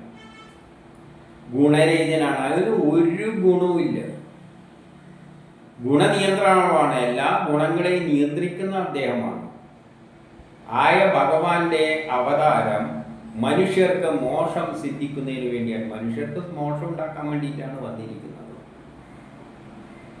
എന്നിട്ട് പാൻറ് പറയാണ്, കാമത്തോടെയോ, നിങ്ങൾ കാമത്തോടു കൂടി കൃഷ്ണനെ സമീപിച്ചാലും കൊള്ളാം, ദ്വേഷത്തോടെ, നിങ്ങൾക്ക് ദേഷ്യം, എപ്പോഴും കൃഷ്ണനോട് ദേഷ്യം, കുറ്റം പറഞ്ഞുകൊണ്ടിരിക്കുക ആയാലും, കൃഷ്ണൻ ഭയത്തോടു കൂടി സമീപിച്ചാലോ, സ്നേഹത്തോടു കൂടിയോ, വേക്ഷയോടോ, ഭക്തിഭാവനയോടോ ശ്രീഹരിയിൽ ഒത്തുചേർന്ന അവർക്ക് സായുജ്യം പ്രാപിക്കും. പക്ഷെ എപ്പോഴും കൃഷ്ണനുമായിട്ട് ചേർന്നിരിക്കണം. അത്രയേ ഉള്ളൂ. തെറി പറയാനായാലും വേണ്ടിയില്ല, എന്ത് രൂപത്തിലായാലും വേണ്ടിയില്ല. കാരണം അതിന് ഒരു സ്വഭാവ ഗുണങ്ങളും ഇല്ല. നമ്മുടെ സ്വഭാവത്തിലൊന്നും അതിന് താല്പര്യമില്ല. നമ്മൾ എങ്ങനെ, പക്ഷെ അതുമായിട്ടൊരു ബന്ധം എപ്പോഴും നിലനിർത്തുന്ന ആരായാലും അവർക്ക് സായുജ്യം കിട്ടും. അപ്പം ഭക്തി വേണമെന്നൊന്നുമില്ല. നമ്മൾ ഈ തെറ്റായ ധാരണകളാണ് കൃഷ്ണനിൽ ഭക്തി എന്ന്. കുറ്റം പറയുന്നവർക്കാണ് പിന്നെയും കുറച്ചുകൂടി അധികം സാഹചര്യം എന്നാണ് പറഞ്ഞു വെക്കുന്നത്. ഇതിപ്പോൾ ലൈംഗികതയിലൂടെ ചെല്ലുന്നതിനാണ് സായുജ്യം എന്ന് പറഞ്ഞു വെച്ചിരിക്കുന്നത്. ഇപ്പം സാധാരണ ഭക്തി കയറുമ്പോൾ ലൈംഗികത എല്ലാം കളഞ്ഞിട്ട് പിന്നെ എന്നാലെല്ലാം എന്തെല്ലോ ധരിച്ചുകൊണ്ടാണ് പോകുന്നത് കൃഷ്ണൻ്റെ അടുത്തേക്ക്. ഇവിടെ കൃഷ്ണൻ പറയുന്ന അതൊന്നും ഒരു കുഴപ്പമില്ല, മറ്റേ വരി വന്നാലും മതി, എപ്പോഴും സായുജ്യം നേടാം. അപ്പോൾ ആ ചിന്ത, പക്ഷെ എന്ത് വേണം, ഐക്യമുണ്ടാക്കിയിരിക്കണം, വിട്ടുപോകരുത്. അപ്പോൾ ഈ യുക്തിവാദികളോ കമ്മ്യൂണിസ്റ്റുകാർക്കോ അവർക്കോ എല്ലാം കൃഷ്ണനോട് സായുജ്യം നേടിക്കൊണ്ടിരിക്കുകയാണ്. പക്ഷേ ഈ ഭക്തിയായിട്ട് നടക്കുന്നവർക്ക് ഒട്ടും കിട്ടുന്നില്ല. കാരണം അത്രയും അടുപ്പില്ല. ആവശ്യം വരുമ്പോൾ അങ്ങോട്ടേക്ക് സമീപിക്കുക, ഓരോ ആവശ്യം നേടാനാണ് സമീപിക്കുന്നത്. കൃഷ്ണൻ ഇതൊന്നും നടപ്പാക്കി കൊടുക്കാൻ ഒരു താല്പര്യമില്ല, അതിലൊന്നും താല്പര്യമില്ലാതെ കക്ഷികളാണ്. 16 യാതൊരുവൻ ചരാചരങ്ങളിലായി കാണുന്ന ഈ ലോകത്തെ, ചരാചരങ്ങളായിട്ട് കാണുന്ന ഈ ലോകത്തെ മായാബന്ധത്തിൽ നിന്നും മുക്തമായി മായാബന്ധങ്ങളിൽ നിന്നും മുക്തമായി ആ ജന്മരഹിതനായ യോഗീശ്വരന്മാരുടെ ഈശ്വരനായ ശ്രീകൃഷ്ണ പരമാത്മാവെന്ന വിഷയത്തിൽ. അപ്പോൾ ഈ ശ്രീകൃഷ്ണനെ വിവരിക്കുന്നത് എന്തിനാണെന്ന് വെച്ചാൽ, നിങ്ങൾ ഈ കൊച്ചുകുട്ടി അല്ലെങ്കിൽ ഈ ബാലനായ കൃഷ്ണനായിട്ടൊന്നും കണ്ടുപോകരുത്. ഇത് പറയുന്നത് ശരിയായ കൃഷ്ണൻ ഇവിടെ ഗോപികമാരിൽ ഒരു സ്വഭാവം ഉണ്ടാക്കി ഇട്ടിട്ടുണ്ട് മായയാൽ. അതിനനുസരിച്ച് അവർ പ്രവർത്തിക്കുന്നു കാലാകാലങ്ങളിൽ. ഇവിടെയുള്ള എല്ലാം കൃഷ്ണന്മാർ തന്നെയാണ്. ഈ ഒരു ആശയം തരാൻ വേണ്ടിയിട്ടാണ്. അല്ലാതെ ജന്മരഹിതനാണ്, ജനിച്ചിട്ടില്ല. കൃഷ്ണൻ ജനിച്ചതായിട്ടാണ് കഥയിൽ പറഞ്ഞിട്ടുണ്ടെങ്കിൽ ജനിച്ചവനല്ല കൃഷ്ണൻ. ഈ ഇടയ്ക്ക് ഇങ്ങനെ കയറി പറയുന്ന ഈ നമ്മളെ ബുദ്ധി തെളിയിക്കാൻ വേണ്ടിയാണ്. നിങ്ങൾ ഈ കഥയിലുള്ള ഈ ബാലനായിട്ടൊന്നും എടുത്തേക്കരുത്. അപ്പൊ ഇവിടെ എല്ലാ ഗോപികമാരിലും ഉണ്ടാക്കുന്ന ഒരു സ്വഭാവവശത്തെ പറയുകയാണ്. അതിന്റെ പിന്നിലുള്ളത് ആ ശ്രീഹരിയാണ്, യോഗീശ്വരന്മാരുടെ ഈശ്വരനാണ്. അങ്ങനെയുള്ള ശ്രീ കൃഷ്ണ പരമാത്മാവെന്ന വിഷയത്തിൽ ഇങ്ങനെ സംഭവിക്കുന്നതിൽ അത്ഭുതമൊന്നും കൂറേണ്ടതില്ല. കാരണം അത്രയും എല്ലാം തികഞ്ഞ ശക്തിവിശേഷമാണ് അത്.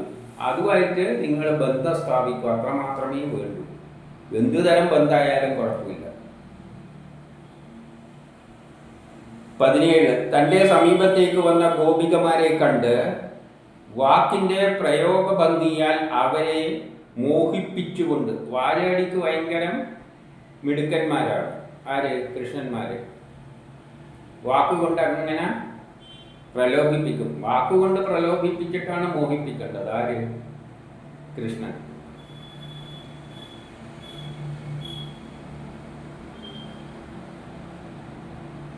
പിന്നെയോ വാഗ്മികളിൽ വെച്ച് ശ്രേഷ്ഠനായ ഭഗവാൻ പറഞ്ഞു. അങ്ങനെയുള്ള എല്ലാ വാഗ്മികളിലും ശ്രേഷ്ഠനാണ് ഈ കൃഷ്ണൻ. ഇവരെ എല്ലാവരും മോഹിക്കാൻ കഴിയുള്ളവരാണ്. അപ്പോൾ വാക്കുമ്മലാണ് കിടക്കുന്നത്. മോഹിപ്പിക്കുന്ന വാക്കുകൾ അടിച്ചു വിടുക, ഇതിലാണ് കാര്യം കിടക്കുന്നത്. അതിൽ അഗ്രഗണ്യനാണ് കൃഷ്ണൻ എന്ന് പറഞ്ഞു വയ്ക്കുകയാണ്. സൗഭാഗ്യവതികളെ 18 അത്തരം വാക്കുകളാണ് ഇനി ഉപയോഗിക്കുന്നത്. നിങ്ങൾക്ക് സ്വാഗതം. ഇനി എന്ത് ഇഷ്ടകാര്യമാണ് ഞാൻ ചെയ്യേണ്ടത്? ഗോകുലത്തിലുള്ളവർക്കെല്ലാം സുഖം തന്നെയല്ലേ? ഇവിടെ വരുവാനുള്ള കാരണം വ്യക്തമാക്കിയാൽ. 19 സുന്ദരിമാരെ, ഈ രാത്രി ഭയാനകമാണ്. ഭയങ്കര വന്യജീവികളുടെ സഞ്ചാരത്തോടു കൂടിയതാണ് ഈ രാത്രി. ആ രാത്രിയിലാണ് ഇറങ്ങിത്തിരിച്ചു പോയിരിക്കുന്നത്. അതങ്ങനെ ഒരു പോക്കെ എപ്പോഴും രാത്രി തന്നെ. സിനിമയിൽ കണ്ടിട്ടില്ലേ? രാത്രി തന്നെയാണ് ഈ ഒരാൾ കടന്നുറങ്ങുമ്പോൾ ഇങ്ങനെ കടന്നു വെച്ചിട്ടെല്ലാം പാടുപെട്ട് കടന്നു വെച്ചിട്ട് പോകുന്നതെല്ലാം സിനിമയിൽ കണ്ടിട്ടുണ്ടോ? അതെല്ലാം തന്നെ ഈ പറയുന്നത്. കാട്ടുമൃഗമോ പട്ടിയൊന്നും ഒരു പ്രേതോ വിശാലോ എന്തുണ്ടായാലും അന്നേരം ഒന്നും ഒരു പ്രശ്നവുമില്ല. ആ രാത്രി ഭയാനകമാണ്. ഭയങ്കര വന്യജീവികളുടെ സഞ്ചാരത്തോടു കൂടിയാണ്. അതുകൊണ്ട് ഗോകുലത്തിലേക്ക് തിരിച്ചു പോകുവിൻ. ഇവിടെ സ്ത്രീകൾ നിൽക്കരുത്. ഇത് സ്ത്രീകൾക്ക് ഈ പരിപാടി അത്ര നല്ലതല്ല എന്ന് ഒരു ഉപദേശം ഇവിടെ കൊടുക്കുന്നുണ്ട് കൃഷ്ണൻ. ഉപദേശം കൊടുക്കാനേ പറ്റുള്ളൂ. പക്ഷെ ഇതെല്ലാം ഇങ്ങനെ നടന്നുകൊണ്ടിരിക്കും. അതുകൊണ്ട് ഇതൊന്നും അത്ര സുഖമുള്ള പരിപാടി അല്ല. 20 നിങ്ങളുടെ അച്ഛനും അമ്മയും മക്കളും സഹോദരങ്ങളും ഭർത്താവും എല്ലാം ഉള്ളവരാണ് ഇറങ്ങിപ്പോകുന്നത്. ചെറിയ മറ്റേ പരേഡ് വേണ്ട പ്രായമുള്ളവരൊന്നുമല്ല. അച്ഛനും അമ്മയും ഉണ്ട്, സഹോദരങ്ങളുണ്ട്, മക്കളുണ്ട്, ഭർത്താവുണ്ട്. അവരെല്ലാം നിങ്ങളെ കാണാതെ തിരക്കുകയാണ്. നിങ്ങൾ ഇറങ്ങിപ്പോയെന്ന് അവർ കണ്ടിട്ടില്ല, തിരക്കുകയാണ്. അങ്ങനെ ബന്ധുക്കളെ വെറുതെ പരിഭ്രമിക്കരുത്, ഇത് പരിഭ്രമിപ്പിക്കരുത്. ഒരു ഉപദേശം കൊടുക്കുകയാണ്.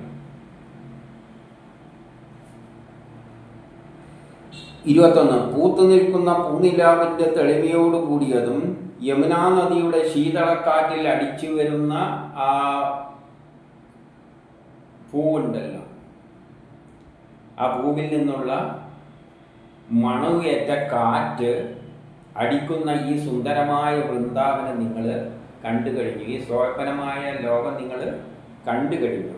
അതിനാൽ ഗോകുലത്തിലേക്ക് തിരിച്ചു പോവുക. 22 അമാന്തം വേണ്ട. പതിവ്രതകളെ എന്നിട്ട് പറയാണ്, നിങ്ങൾ പതിവ്രതകളാണ്.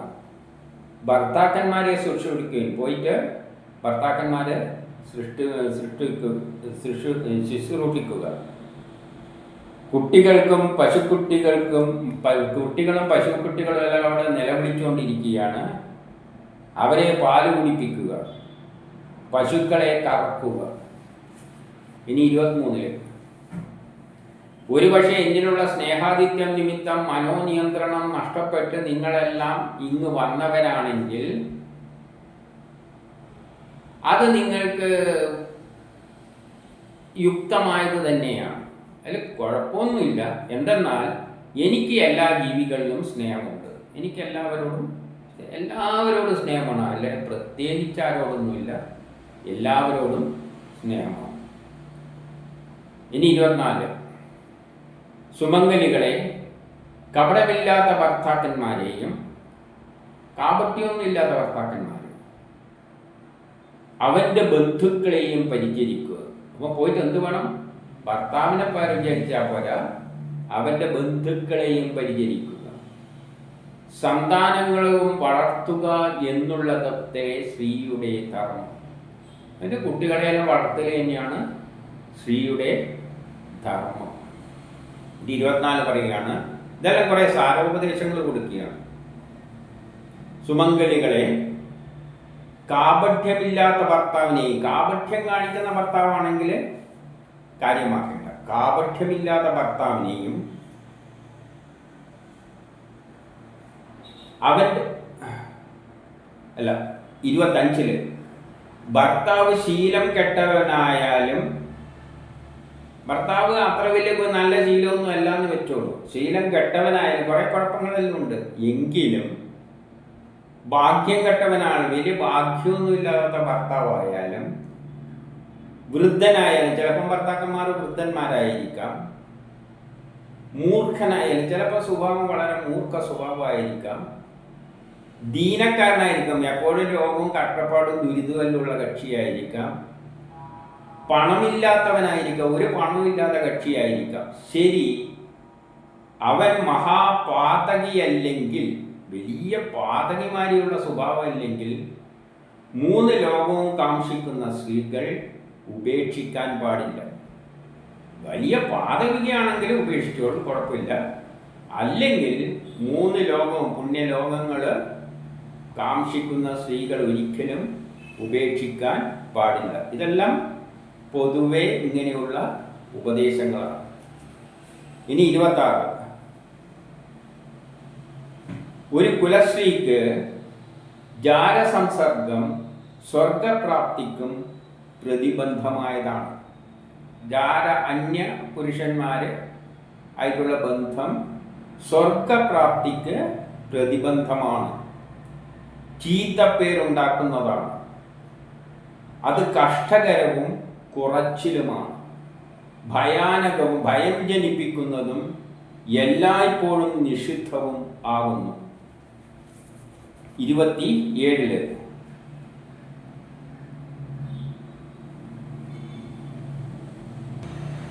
ധ്യാനം കൊണ്ടും ദർശനം കൊണ്ടും സങ്കീർത്തനം കൊണ്ടും, അതായത് കീർത്തനങ്ങളെല്ലാം കേട്ടിട്ടും എന്നിൽ യാതൊരു പ്രകാരത്തിലുള്ള ഭക്തി ഉണ്ടാകുന്നു. അപ്പം എന്നിൽ ഭക്തി ഉണ്ടാകണമെങ്കിൽ ധ്യാനിക്കുക, ദർശനം കൊണ്ട്, സങ്കീർത്തനം കൊണ്ട്, എൻ്റെ കഥകളെല്ലാം കേട്ടുകൊണ്ട്, അങ്ങനെയുള്ള ഭക്തി കൊണ്ടുണ്ടാകുന്ന ആ യാതൊരു പ്രകാരത്തിലുള്ള ഭക്തി ഉണ്ടാകുന്നുവോ അതുപ്രകാരമുള്ള അത്തരമൊരു ഗുണം എന്നോട് ചേർന്നുള്ള ദേഹബന്ധം കൊണ്ട് ഒരിക്കലും ഉണ്ടാവുകയില്ല. ദേഹബന്ധം കൊണ്ട്, അത് ബൗദ്ധിക കാര്യങ്ങളിലുള്ള ഇടപെടൽ കൊണ്ട് ഒരിക്കലും ബ്രഹ്മസാക്ഷാത്കാരം നേടുക. അതായത് ബൗദ്ധികവാദികൾക്ക് ഞാൻ ഈ ശരീരമെല്ലാം ഞാൻ തന്നെയാണ്, ഈ ശരീരത്തിൽ മുൻതൂക്കം കൊടുത്തിട്ടുകൊണ്ട് ഞാനുമായിട്ട് ബന്ധപ്പെട്ടുകൊണ്ട് ശാരീരികമായ ബന്ധത്തിലൂടെ ഉണ്ടാകുന്നതിൽ കൊണ്ടൊന്നും ഒരിക്കലും ബ്രഹ്മസാക്ഷാത്കാരം കിട്ടില്ല. ഈ ശരീരം എന്ത് തന്നെയാണ്? കൃഷ്ണൻ തന്നെയാണ്. ഉള്ളിലുള്ള ആത്മാവും കൃഷ്ണൻ തന്നെയാണ്. അതുകൊണ്ട് ശരീരവുമായിട്ട് ബന്ധപ്പെട്ടിട്ട് അതായത് ഭൗതികതയിലൂടെ നിങ്ങൾക്ക് ഒരിക്കലും മോക്ഷം ലഭിക്കാൻ പോകുന്നില്ല.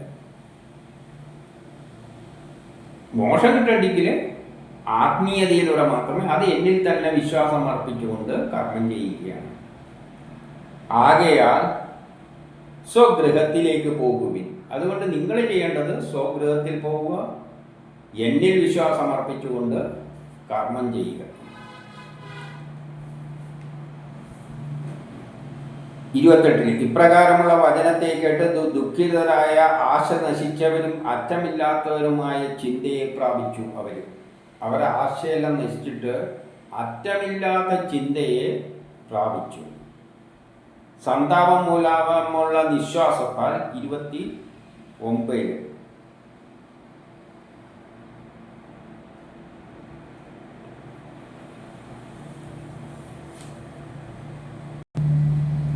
വരണ്ട തൊണ്ടകളോടുകൂടി മുഖം കുനിച്ച് ഭൂമിയിൽ വരച്ചുകൊണ്ട് മഷി കറന്ന കണ്ണുകളാൽ കുങ്കുമം തുടച്ചുകൊണ്ടും മിണ്ടാതെ നിന്നു. അവർ കുറേ നേരം അങ്ങനെ മിണ്ടാതെ കേട്ടിട്ട് മിണ്ടാണ്ടിരിക്കുകയാണ് ചെയ്തത്.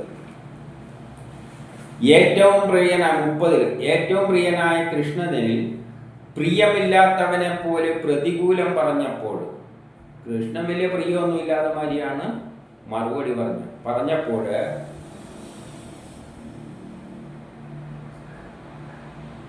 അവിടത്തേക്കുള്ള സമസ്ത കാമങ്ങളെയും ത്യജിച്ച് കുറഞ്ഞൊരു കോപത്താൽ ഇടറുന്ന വാക്കുകളുടെ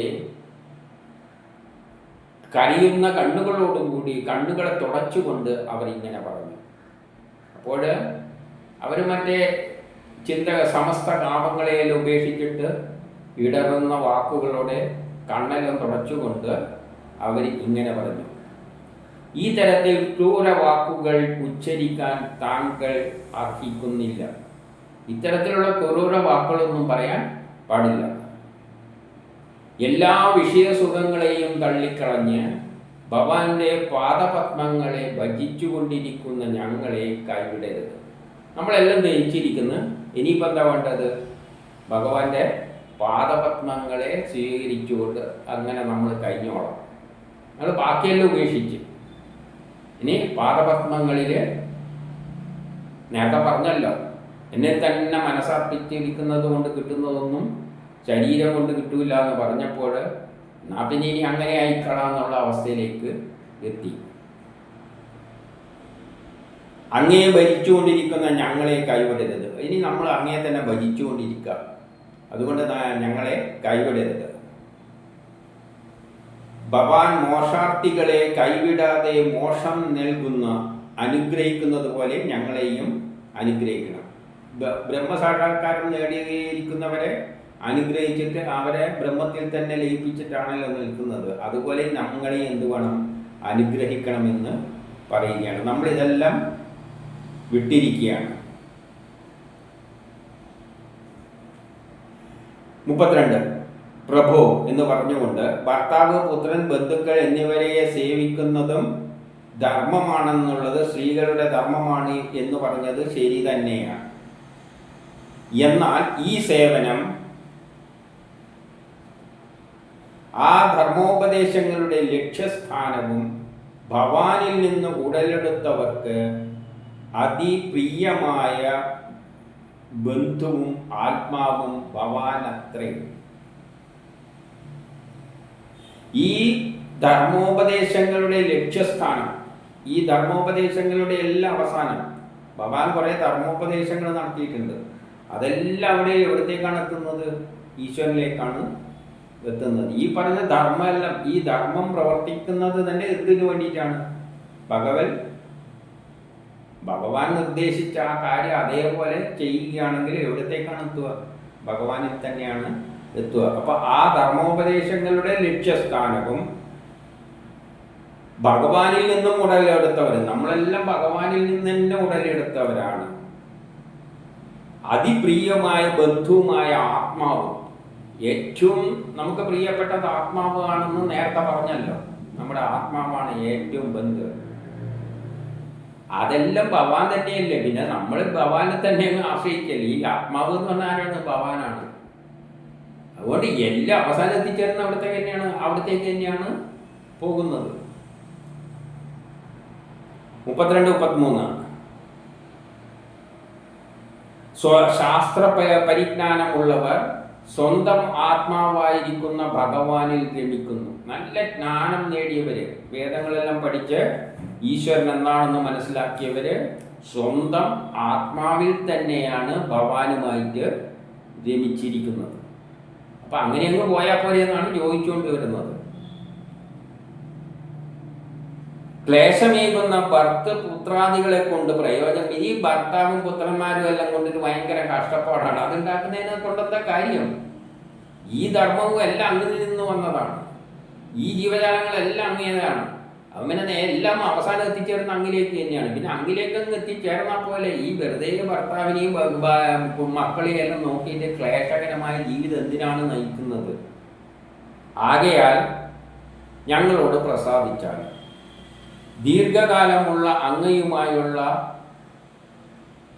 ആശാപാശത്തെ ഛേദിച്ചു കളയരുത്. ഇപ്പൊ കുറേ കാലമായിട്ട് അങ്ങയോട് വെച്ചിരിക്കുന്ന ഒരു ആശാപാശം ഉണ്ടല്ലോ, ഒരു കാര്യബന്ധം, അത് ഒരിക്കലും ഛേദിച്ച് കളയരുത്.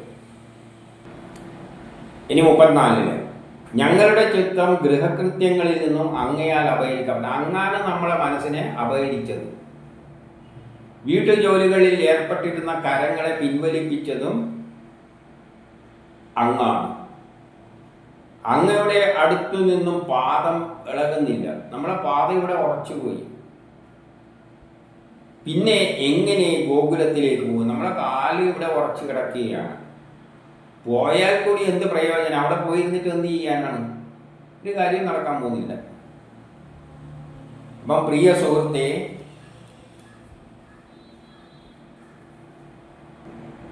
അവിടെ 35 പറയുകയാണ്, അതുകൊണ്ട് പ്രിയ സുഹൃത്തെ, അങ്ങയുടെ അധരാമൃതത്തിൻ്റെ പ്രവാഹത്താലും പുഞ്ചിരിയോടുകൂടിയ നോട്ടത്താലും മധുര വേണുഗാനത്താലും മന്മഥാഗ്നിയെ നനച്ചു കെടുത്തുക. അപ്പം അങ്ങ് തന്നെ ഒരു കാര്യം ചെയ്യും.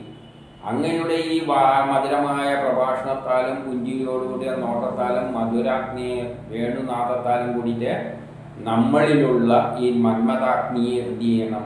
അങ്ങ് തന്നെ നനച്ച് കെടുത്തണം. അല്ലാതെ എന്താണ് സംഭവിക്കുക? വിരഹാഗ്നിയിൽപ്പെട്ട് നമ്മളിവിടുന്ന് പോയി കഴിഞ്ഞാൽ വിരഹാഗ്നിയിൽപ്പെട്ട് വെന്തെരിഞ്ഞ ശരീരത്തോടുകൂടി അവസാനം അങ്ങയുടെ പാദത്തിൽ തന്നെ വന്ന് പ്രാപിക്കുന്നതാണ്. ഇനി 36 ഒരിക്കൽ വനത്തിൽ വെച്ച്, അപ്പം പണ്ടൊരിക്കൽ വനത്തിൽ വെച്ച് സംഭവിച്ച ഒരു കാര്യം പറയുകയാണ് ഗോപികമാര്. അങ്ങയുടെ ലക്ഷ്മി ദേവിക്ക് പോലും ചില നേരത്ത് മാത്രം ഭവാനോടൊത്ത് രമിക്കുവാൻ കിട്ടിയ അവസരം.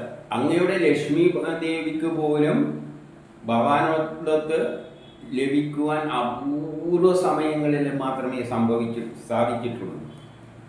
അങ്ങനെയുള്ള ആ സമയത്ത് ഞങ്ങൾക്ക് ഒരിക്കൽ വനത്തിൽ വെച്ച് അങ്ങയുടെ ചെന്താമര അടിയെ സ്പർശിക്കുവാൻ പറ്റി. ഇപ്പം ലക്ഷ്മി ദേവിക്ക് പോലും ഇത്ര അപൂർവമായിട്ട് കിട്ടിയിട്ടുള്ളത് പിന്നെ ഈ ചെന്താരടിയെ അങ്ങയുടെ പാദങ്ങളെ സ്പർശിക്കുവാനുള്ള അവസരം നമുക്ക് കിട്ടിയത് വലിയ ഭാഗ്യമാണെന്ന് പറയുകയാണ്. എന്നിട്ടോ എന്ത് പറ്റി? അങ്ങയാൽ ആനന്ദിതനായി ഭവിച്ചു. നമ്മൾ അതുകൊണ്ട് ഭയങ്കര ആനന്ദം നമുക്കുണ്ടായി. അന്നു മുതൽ അന്യരുടെ മുമ്പിൽ നിൽക്കാൻ പോലും ഞങ്ങൾക്ക് കഴിവില്ലാത്തവരായി. പിന്നെ അന്യരുടെ മുമ്പിൽ നിൽക്കാൻ നമുക്ക് കഴിയാത്ത അവസ്ഥയായി. കാരണം ആ അവസ്ഥയിലായിരുന്നു അന്ന്. 37 യാതൊരുവരുടെ കരുണാകടാക്ഷം ലഭിക്കുവാൻ ബ്രഹ്മാദികൾ കഷ്ടപ്പെടുന്നുവോ? ബ്രഹ്മാദികൾ കഷ്ടപ്പെടുന്ന ആരുടെ കടാക്ഷം കിട്ടാൻ വേണ്ടിയാണ്? ഈ നിന്തിരുവടിയുടെ വിഷ്ണുവിൻ്റെ ഭവതിയെ, ഭവതിയെ, വിഷ്ണുവിൻ്റെ ഭവതിയെ, ആ ഭവതിയുടെ കടാക്ഷം കിട്ടാൻ ദേവന്മാർ പോലും കഷ്ടപ്പെടുകയാണ്. അങ്ങയുടെ ആ വിഷ്ണുവിൻ്റെ ഭവതി എന്ത് ചെയ്യാണ്, അങ്ങയുടെ നിറമാറില് നിർബാധം അങ്ങനെ താമസിക്കുവാനുള്ള അവസരം ലഭിച്ചിട്ട് കൂടി, സ്വച്ഛന്തം നിർബാധം സ്ഥിതി ചെയ്യാനുള്ള അവസരം ലഭിച്ചിട്ടുകൂടി അനേകം ഭക്തന്മാർ നേടുന്ന അദ്ദേഹത്തിൻ്റെ കാലിലെ പൊടിയെ ഈ ലക്ഷ്മീദേവ് പോലും എന്ത് ആഗ്രഹിക്കുന്നു, തുളസിയോടൊപ്പം കിട്ടുവാൻ വേണ്ടിയിട്ട് ആ പൊടി, കാലിലെ പൊടി. കാരണം നെഞ്ഞത്തങ്ങനെ ഇരിക്കുന്നുണ്ട്, പക്ഷേ കാലിലെ പൊടി കിട്ടാൻ വേണ്ടി തുളസീൻ്റെ ഒപ്പം കിട്ടാൻ വേണ്ടിയിട്ട് ആഗ്രഹിക്കുകയാണ് ആര്, ലക്ഷ്മി ദേവി. ആ കാലടിയാണ് ആര് നമ്മൾ സ്പർശിച്ചിരിക്കുന്നത്, നേരത്തെ പറഞ്ഞത്. അതുകൊണ്ട് ആ ഞങ്ങളും അങ്ങയുടെ തൃപ്പാദപാംസങ്ങളെ ഏൽക്കുവാൻ വന്നിരിക്കുന്നു. നമ്മളും ആ പൊടിയേൽക്കാൻ തന്നെയാണ് വന്നിരിക്കുന്നത്. ആകയാൽ അങ്ങയെ സേവിക്കുവാനുള്ള ആ പാദങ്ങളെ പൊടിയേൽക്കാൻ വേണ്ടിയാണ് നമ്മളും വന്നിരിക്കുന്നത്. നമ്മുടെയും ആ പാദത്തെ സേവിക്കുവാനുള്ള ആശമൂത്ത് വന്നിരിക്കുന്ന, നമ്മുടെ വീട് പോലും വിട്ട്, വാസസ്ഥലം പോലും വിട്ട് ഇവിടെ വന്നിരിക്കുന്നത് എന്തിനു വേണ്ടിയിട്ട് വന്നിരിക്കുകയാണ്, ആ പാദപത്മത്തെ സേവിക്കുവാൻ വേണ്ടിയിട്ട് ആശമൂത്തിട്ട് വന്നിരിക്കുകയാണ്. ഞങ്ങളെ എന്തു വേണം, ഞങ്ങളുടെ നേരെ അങ്ങ് പ്രസാദിക്കണം, ഞങ്ങളെ ദാസിമാരായിട്ട് അംഗീകരിക്കണം. അതുകൊണ്ട് നമ്മളെ ദാസിയായിട്ട് അങ്ങ് നിർത്തിയാൽ മതി എന്ന് പറയുകയാണ്. വീടെല്ലാം വിട്ടിട്ടാണ് വന്നിരിക്കുന്നത്. ഇതിന് 39 പറയാണ്, കർണഭൂഷാദികളെല്ലാം അണിഞ്ഞിട്ട് പുഞ്ചിരിയോടും കടാക്ഷത്തോടും കൂടി നോക്കിക്കൊണ്ടിരിക്കുന്ന അങ്ങയുടെ മുഖത്തെ നമ്മളൊന്ന് നോക്കിക്കൊണ്ടിരിക്കാം. ഈ ദാസിയായിട്ട് ഇരുന്നു കൊണ്ട് ആ മുഖം, സുന്ദരമായ മുഖം നോക്കിക്കൊണ്ടിരിക്കാം. പിന്നെന്താണ്, ഭക്തന്മാർക്ക് കടാക്ഷം നൽകുന്ന, അനുഗ്രഹിക്കുന്ന ആ 2 ഭുജങ്ങളെയും നോക്കിക്കൊണ്ട് നമ്മൾ ഇരിക്കാം. പിന്നെയോ ലക്ഷ്മീദേവി ശ്രേഷ്ഠമായ രതിസുഖം അനുഭവിക്കുന്ന ആ മാറിടത്തെയും നോക്കിക്കൊണ്ട് നമ്മളിവിടെ ദാസിയായിട്ട് കഴിഞ്ഞുകൊള്ളാം, അതിന് അനുവദിക്കണം. ഇനി 40 അങ്ങയുടെ മധുരകരമായ സ്വരാലാപനത്താൽ അത്യന്തം മോഹിതരായി കഴിഞ്ഞ് നമ്മളെന്തായി, അങ്ങയുടെ വേണുനാഥവും കേട്ടിട്ട് ആകെ, അങ്ങയുടെ വാക്കോ ഇത് എന്നാലും പറഞ്ഞാൽ മതി, കാലം കേട്ടിട്ട് ആകെ മോഹിതരായിട്ടിരിക്കുകയാണ് ഇവര്. കൃഷ്ണൻ എന്ന് പറഞ്ഞാൽ ഞാൻ പറഞ്ഞു, എല്ലാവരും പലവരും പറയുന്ന വാക്കുകളും കേട്ടിട്ട് തന്നെയാണ് ഈ നാരിമാരെല്ലാം ആ വാക്കിലും പിടിച്ചുകൊണ്ട് വായും നോക്കിക്കൊണ്ട്, നമ്മൾ പറയില്ല വായും നോക്കി അടക്കുക, അതിൻ്റെ വേറെ രൂപത്തിലുള്ള പറത്തലായിട്ട് കണ്ടാൽ മതി. എന്നിട്ട് അതിൽ മോഹിതരായി കഴിഞ്ഞിട്ട് 3 ലോകത്തിലും സുന്ദരനായ ആ രൂപത്തെ, എല്ലാ ലോകത്തിലും സുന്ദരനായ ആ രൂപത്തെ, ഓരോ ആർക്കും സൗന്ദര്യം അവരവരുടെ കൃഷ്ണന്മാരിലായിരിക്കും. ആ രൂപത്തെ ദർശിച്ച ശേഷം, അങ്ങനെ ഒരു സ്ത്രീ ദർശിക്കുകയാണെങ്കിൽ ആ അവസ്ഥയിലെത്തുന്ന സ്ത്രീകൾക്ക് ഏതൊരു സ്ത്രീയാണ്, അങ്ങനെയുള്ള ഏതൊരു സ്ത്രീയാണ് സദാചാര നിയമങ്ങളിൽ നിന്നും വ്യതിചലിക്കാതിരിക്കുക. അതായത് ഈ അവസ്ഥയിൽ എത്തിക്കഴിഞ്ഞാൽ സ്ത്രീകൾ സദാചാര നിയമങ്ങളെല്ലാം അങ്ങ് ലംഘിക്കും. അങ്ങനത്തെ അവസ്ഥയിൽ എത്തുമ്പോൾ തന്നെ സദാചാരങ്ങളെല്ലാം ലംഘിച്ചിട്ട് എല്ലാത്തിനും ഇറങ്ങി തിരിക്കുന്നത്. ഇതെല്ലാം നമ്മൾ ഇവിടെ കാണുന്ന സംഭവങ്ങളായിട്ട് തന്നെയാണ് പറഞ്ഞിരിക്കുന്നത്, അല്ലാതെ വേറെയൊന്നുമല്ല. നമുക്കിവിടെ കുഴപ്പം പറ്റിയെന്താണെന്ന് അറിയോ, ഈ കൃഷ്ണൻ എന്നത് ഒരു വ്യക്തിയായിട്ട് നമ്മൾ കണ്ടു, അതാണ് കുഴപ്പം. ബാക്കിയുള്ളവരെല്ലാം ഈ കൃഷ്ണൻ്റെ അടുത്ത് പോയി, അത് കഥയിലാണ്. ആ വ്യക്തി എന്ന് പറയുന്നത് ആരാണ്? പ്രപഞ്ചം മുഴുവൻ നിറഞ്ഞെടുക്കുന്ന മായയാൽ അങ്ങനെ ഒരു ലോകമുണ്ടാക്കി കൃഷ്ണനായി അവതരിച്ച നാട്ടിലെ എല്ലാ ആൾക്കാരും കൃഷ്ണന്മാർ. എന്നിട്ടെന്ത് പറയുന്നു, ആ സ്വരമാതിരിയിൽ പശുക്കളും വൃക്ഷങ്ങളും പക്ഷികളും മുതലാവയെല്ലാം രോമാഞ്ചം കൊള്ളുകയാണ്. ആ സ്വരമാതിരി ഉദാഹരണമായിട്ട് കുയില് കൂകുന്ന കേട്ടിട്ടില്ലേ? എന്തൊരു സ്വരമാതിരിയാണ് അത്. കേട്ടാൽ എന്തിനു വേണ്ടിയാ കൂകുന്ന? മയിലുകൾ എന്തിനു വേണ്ടിയാണ്? അതെല്ലാം കണ്ടിട്ട് തന്നെയാണ് മറ്റേത് മോഹിക്കുന്നത്. ഈ തവളകൾ കരയുന്ന എന്തിനു വേണ്ടിയിട്ടാണ്? ആ സ്വരമാതിരി തന്നെ. പലതരം സ്വരമാതിരികളാണ്. അങ്ങനെ സ്വരമാതിരികൾ ഉണ്ടാക്കി വെച്ചിട്ടുണ്ട് ആ ശക്തി, പലതരത്തിലുള്ള സ്വരമാതിരികൾ. അതെല്ലാം കേട്ടിട്ട് മോഹിച്ചിട്ട് തന്നെയാണ് ഇങ്ങനെ. ഇനിയോ